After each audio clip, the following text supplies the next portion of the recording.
Now, the Indian captain KL Rahul before the match said, "You're going to see a lot of aggressive cricket from our side." Now, despite the pitch being low and slow, did the statement come with a disclaimer? Did India live up to the captain's statement? Barring, of course, Rishabh Pant's sprightly innings. Yes, I think it's very interesting that you followed up our talk into the Bazball and KL Rahul statement. I kind of like where you're coming from.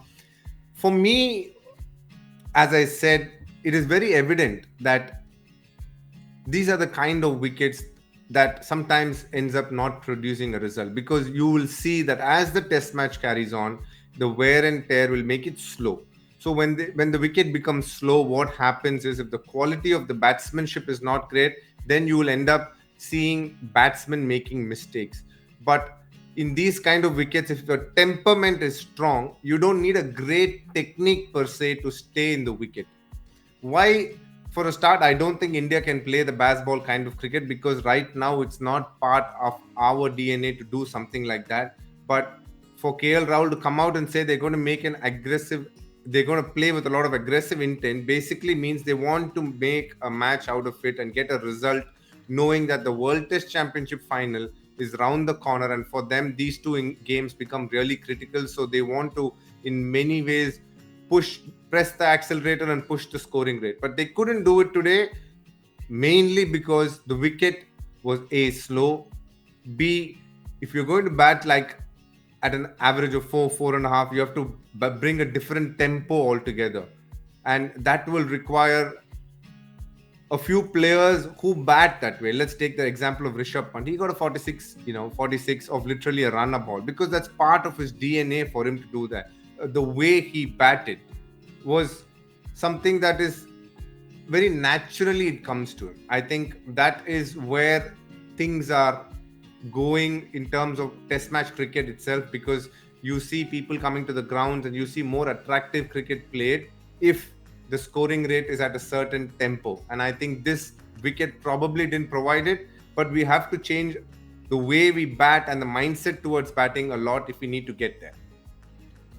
Now, intent to play aggressive cricket is one, and having the resources to do so is another.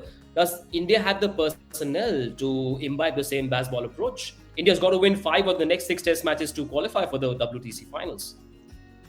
I mean, look, I don't think personnel is a problem. If you see, we have KL Rahul, Shubman Gill, Virat Kohli, Rishabh Pant, Shreyas Iyer. Out of the top 6 batters, 5 play all 3 formats.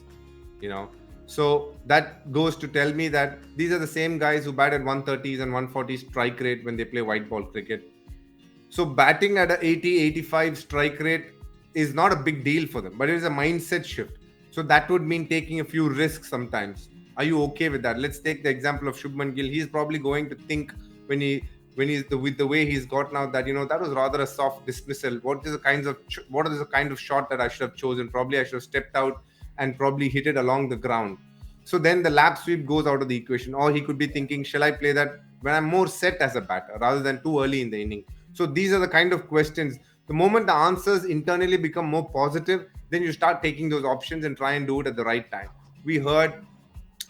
I heard Harry Brook, when he got out in the first innings, Nasser Hussain questioned him and he said it was a really poor shot that I played. I don't think it's going to happen again. So when he came back in the second innings, he got 100, didn't do anything like that, but batted at a certain tempo, which is around the 70-80 strike rate. That is the kind of mindset you need to obviously know you've done a mistake, but this is how you're going to rectify it, and you're going to back that way that you're going to bat. That is going to be the key.